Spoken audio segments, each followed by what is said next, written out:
everyone, welcome to today's video. Today I thought I would pull the curtain back a little bit on what kinds of outreaches for PR you get as a small beauty channel. Anyone watching who is new to my videos, I started out doing a combination of money management videos and also some beauty reviews, makeup and skincare. I haven't been making as many of the money management videos. I kind of said a lot of what I needed to say or wanted to say. So now this channel has mostly become makeup and skincare reviews. I come at this as very much an amateur. I also really want to save you money. I want to make sure that you are buying the products that are best for you and will work the best.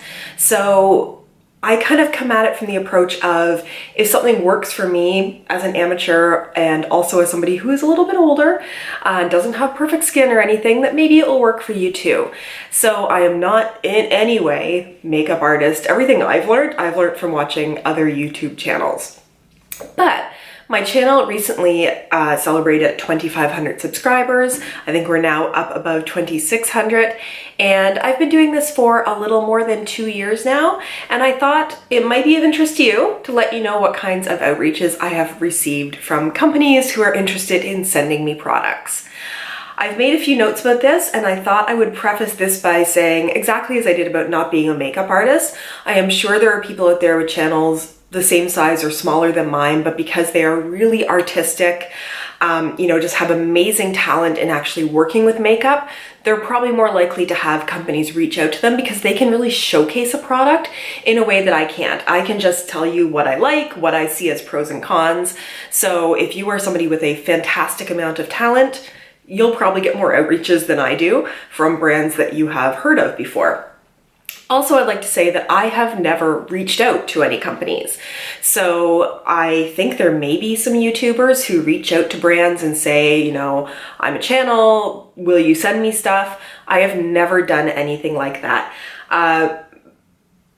It's always sort of been on their plate to reach out to me. So, what kind of outreaches have I received? I thought I would start just by mentioning a couple of products that I did accept and then do videos on, and there's only been 2 of those. So the first was a self-tanning product, a face tanning product, and those folks were very specialized in how they reached out to me. They had seen a video that I did, which I still consider one of my favorite videos, of a self-tanning sheet mask. There is something so hilarious, and I love it on other people's channels, of watching products that go terribly wrong, and that's what happened to me with that self-tanning mask.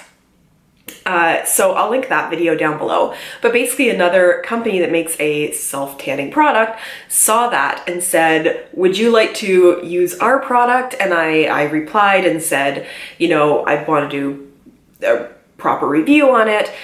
They said that was no problem and then sent it along to me. So I accepted that one because it was a very specific reach out and there was a real reason for it. I also accepted a promo influencer box from Pinch Me. I did a review on that as well. Again, I asked a few questions about it, did a little bit of research before they sent it to me, and I felt comfortable with being able to do that video. Now let me tell you about all the ones that I have received, and it's not a huge number, but that I have either declined or just not responded to. I'm trying to go back maybe kind of in order of these. So one of the first companies that reached out to me, I think sold their products. By the way, I'm not going to actually mention any brands' names. I'm just going to mention the kinds of products. Rest assured, actually, I think I might mention one company's name. You probably haven't heard of any of these companies. I had never heard of them when they reached out to me. The first one was a company that made like makeup stands and things like that, and I think they sold them through Amazon. It just wasn't something I was interested in having or trying, and I didn't think it would be an interesting review for you guys, so I didn't pursue that one. There was a teeth whitening organization that reached out to me. I think I had heard of them before, but there's something about having, I would rather get stuff done through a dentist, not through something being sent to me. I don't think these companies are necessarily bad, but I just wasn't ready to do that. And I'm also a little self-conscious about my teeth, so I didn't really want videos of close-ups or anything of them. So I decided to decline that one. An interesting one that happened was, and this is the one where I'm going to actually mention the brand name, was Hush. And if you know them, you know they do a number of dupes. And they reached out to me around the same time that I was seeing a number of dupes of a number of videos around the Hush palettes that were out there.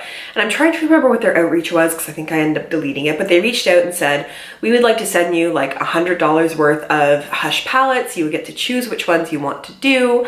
I think they made it very clear that they wanted like, you know, an unboxing maybe, but like honest reviews. They weren't going to tell you what to say or anything like that.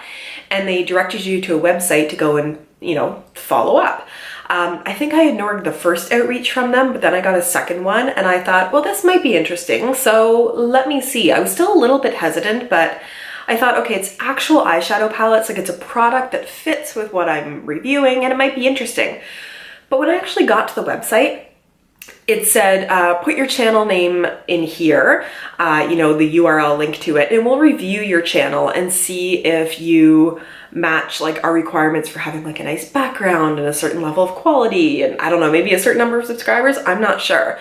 But I filled it in and then maybe a day or two later I got something saying like, thanks so much, but we're not interested in having, you know, you review our products. And I remember thinking like, but you approached me. And after that, I got another email from them maybe a few months later asking the same thing. And it just seems like a very not so nice way to go about it. It's like they're casting a wide net and then seeing who applies and then reviewing those channels. It's like pushing the work out onto the YouTube creators to see who's interested and then go, no, maybe we don't really want to work with you. So I was a little hesitant anyway about dupe palettes. I don't think I've ever done a review talking about what I think of dupe palettes or counterfeit palettes. Maybe I'll do that at one point. Anyway, on to the next thing. There's a skincare brand that's reached out to me. I think they're based in China.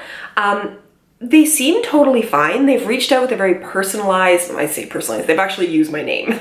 That is the standard that passed for personalization in these emails that you get, because usually it's just, you know, not personalized in any way. They sort of seem like a version of The Ordinary where it's very stripped down kind of skincare items. There just wasn't anything that was actually of interest to me. And for me, when I'm doing skincare reviews, I take a long time to do them. I mean, I've done 2 that are the long-term half-face reviews, and those take a month to 6 weeks to do. And I can only do 1 at a time. And this product, I wasn't that interested in, the brand I hadn't heard of before, so I chose not to respond to that one. I had an outreach that I only noticed when I was going back through my email to review for this video to see what I'd received, and I don't know if this one just caught me at a busy time and I didn't respond because it's actually kind of interesting. It's a company that I hadn't heard of that makes at-home spa products, so it was like a facial steamer and like a blackhead removing kind of thing, and they actually looked pretty quality. But again, maybe I decided it wasn't something, I don't have a ton of blackheads and I don't really want to steam my skin. So maybe that was my reason for not replying there. I did receive an outreach from a Perfume subscription, which I actually thought was kind of cool. I do love Perfume, but I would never pay for a Perfume subscription, like a monthly subscription. And I thought it was a little disingenuous to just reach out and get the free samples for the fun of having new perfumes. I don't buy perfume. If I'm ordering things from Sephora, I will oftentimes go for the perfume samples, and I wear perfume so infrequently that those little samples just get me by. And I like the little samples as well because I will oftentimes use one for certain specific events, special events, and then every time I use it again, it reminds me of there. So I think that actually would have been a fun one to receive as a free product, but it was never something that I would ever buy for myself, so I didn't feel comfortable actually doing a review on it. One that came totally out of the blue, I received an outreach from a company that wanted me to review their product that was a corset, that was a Mrs. Santa Claus corset, a red velvet corset with white fuzz along the top of it and like black buttons down the front. And no, I'm not going to be wearing that or wearing it in a review on my channel, and I don't do clothing stuff on my channel, so it didn't work. The most questionable product, where I want to write back and say I would never promote a product like this, was a product that was for women to lighten their skin, or I mean, I've heard the term bleach, but it's not that. Lighten their skin in, you know, your personal area. I think this is a terrible thing to make people think they have to do or worry about. There are so many things that are pushed on women as beauty standards in the way that you should look, and I just find that one horrible. So, of course, no. And just I object to the idea altogether. The last one that I will mention was one that I've just been receiving a lot in the last couple of weeks. I think maybe my 2,500 subscriber got on their radar. It's a company that offers affiliate codes.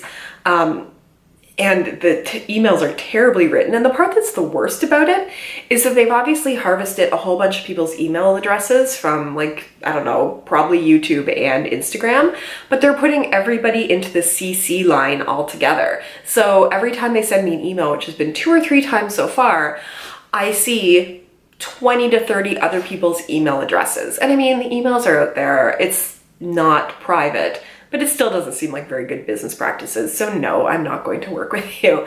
I've never done any kinds of affiliate codes. I think the Pinch Me box had a code where people got, I don't even know what they got. I think it was just to follow along to see if my link got them there, but I don't make any money off of that. The only thing that I make money off of in this channel is the YouTube ads. So thanks to all of you who watch this without ad blocker. So those are the kind of outreaches that I get.